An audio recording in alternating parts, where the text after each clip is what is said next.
हमारे देश में जब भी धर्म और आस्था की बात आती है तो लोग अपनी गाढ़ी कमाई का एक हिस्सा ईश्वर के चरणों में समर्पित करने से पीछे नहीं हटते।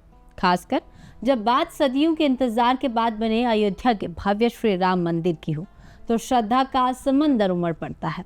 कोई अपनी जमा पूंजी से नकदी दान करता है तो कोई सोने चांदी और हीरे के आभूषण प्रभु के चरणों में अर्पित करता है। लेकिन सोचिए, अगर इसी पावन चढ़ावे पर चोरी और हेरा फेरी के काले बादल मंडराने लगे तो करोड़ों भक्तों के दिलों पर क्या गुजरेगी। कख गए भगत कख गए विश्वास, यानी वह समय और वह भरोसा कहाँ चला गया। पिछले कुछ दिनों से अयोध्या के राम मंदिर में चढ़ावे और दान राशि के कथित गबन को लेकर एक ऐसा विवाद खड़ा हुआ है जिसने पूरे देश को झकझोर कर रख दिया। सोशल मीडिया से लेकर संसद तक सिर्फ एक ही सवाल गूंज रहा है कि क्या राम नाम की इस पावन धरा पर भी आस्था के साथ खिलवाड़ हुआ है। आज के इस विशेष वीडियो में हम जानेंगे कि यह पूरा विवाद आखिर क्या है, इसमें कौन से गंभीर आरोप लगे हैं और सबसे बड़ी बात यह है कि इस पर उत्तर प्रदेश के मुख्यमंत्री योगी आदित्यनाथ ने पहली बार अपनी चुप्पी तोड़ते हुए क्या बड़ा बयान दिया है। सबसे पते की बात यह है कि इस पूरे मामले में दूध का दूध और पानी का पानी कैसे होने वाला है। इस वीडियो को आखिर तक देखकर आपको सब समझ आ जाएगा। आइए सबसे पहले बहुत ही सरल और स्पष्ट शब्दों में इस पूरे विवाद की जड़ को समझते हैं। अयोध्या के राम मंदिर में देश विदेश से आने वाले लाखों श्रद्धालु हर दिल खोलकर दान करते हैं। आंकड़ों के मुताबिक मंदिर में हर दिन औसतन 8 लाख से 13 लाख रुपए का नगद दान आता है और विशेष त्योहारों या विशेष दिनों में तो यह आंकड़ा 50 से 60 लाख रुपए प्रतिदिन तक पहुंच जाता है। विवाद तब शुरू हुआ जब यह आरोप लगा कि श्रद्धालुओं द्वारा दान किए गए सोने चांदी और हीरे के कीमती आभूषणों को कथित तौर पर नकली वस्तुओं से बदल दिया गया है। इसके साथ ही दान पात्रों से नकदी गायब होने और लेखा जोखा में भारी हेराफेरी की आशंका भी जताई गई है। जैसे ही यह बात बाहर आई, मानो पूरे देश के राम भक्तों में एक अजीब सी बेचैनी फैली। राम जन्मभूमि क्षेत्र तीर्थ ट्रस्ट ने हालांकि शुरुआत में इन आरोपों पर सीधे तौर पर कोई अंतिम निष्कर्ष निकालने से परहेज किया और अपनी वित्तीय प्रणालियों को पूरी तरह पारदर्शी और ऑडिटेड बताया, लेकिन मामले की गंभीरता इतनी ज्यादा थी कि इसे नजरअंदाज नहीं किया जा सकता था। विपक्ष ने इसे एक बहुत बड़ा राजनीतिक मुद्दा बना दिया और सीधे तौर पर ट्रस्ट की कार्यप्रणाली के साथ साथ सरकार की कानून व्यवस्था पर भी तीखे सवाल दागने शुरू कर दिए।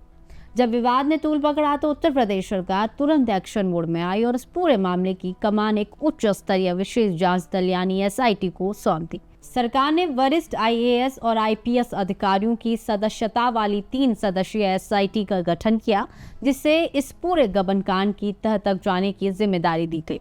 एसआई की टीम ने अयोध्या में ही राम मंदिर से कुछ ही दूरी पर स्थित ग्रीन हाउस में अपना अस्थायी डेरा जमा रखा है और बेहद बारीकी से हर एक पहलू की पड़ताल कर रही है।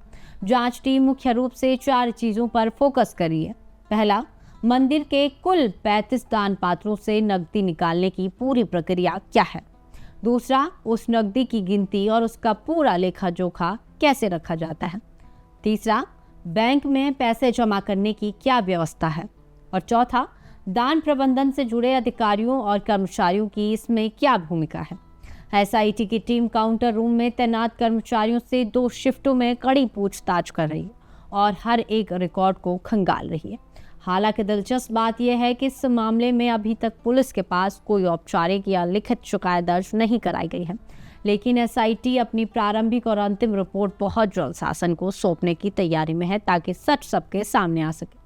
इस पूरे विवाद के बीच उत्तर प्रदेश के मुख्यमंत्री योगी आदित्यनाथ शुक्रवार को खुद अयोध्या के दौरे पर पहुंचे।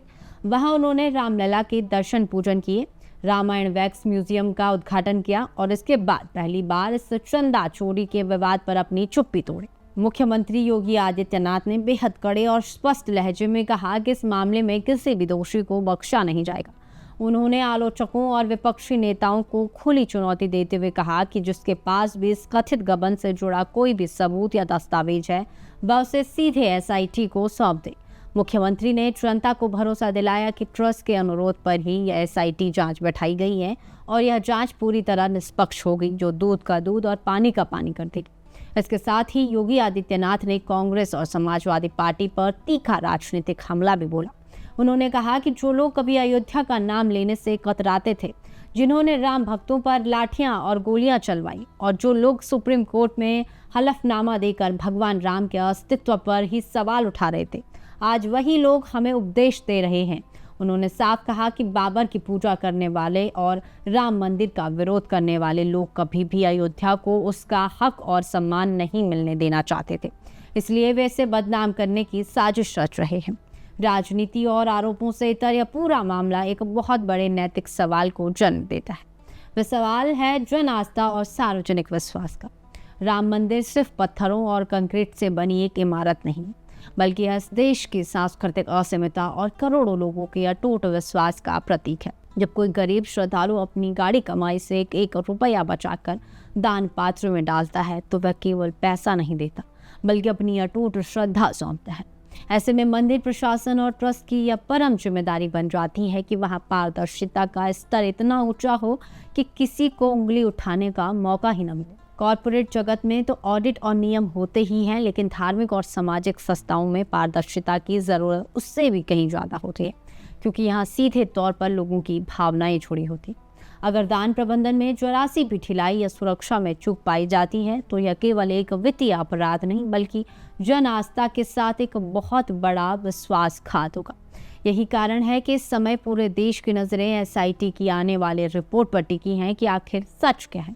अंत में मुख्यमंत्री योगी आदित्यनाथ ने देश भर के राम भक्तों से एक बेहद भावुक और संयमित अपील की है।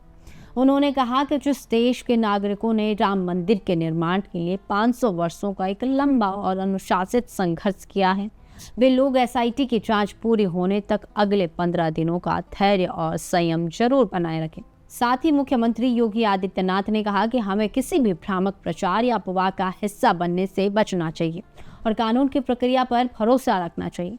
यदि कोई गड़बड़ी हुई तो दोषियों को उनके किए की सज़ा ज़रूर मिलेगी, और यदि यह केवल एक राजनीतिक प्रोपेगेंडा है तो वह भी बेनकाब हो जाएगा। आपको इस पूरे विवाद और इस पर मुख्यमंत्री की प्रतिक्रिया पर क्या सोचना है, हमें कमेंट बॉक्स में लिखकर ज़रूर बताइए। और अगर आपको यह निष्पक्ष और प्रामाणिक विश्लेषण पसंद आया हो तो इस वीडियो को लाइक करें, अपने सभी जानने वालों के साथ शेयर करें और हमारे चैनल उत्तर भारत लाइव को सब्सक्राइब करना बिल्कुल न भूलें। मिलते हैं अगले वीडियो में किसी नए महत्वपूर्ण विषय के साथ। तब तक के लिए अपना ख्याल रखिए और धन्यवाद।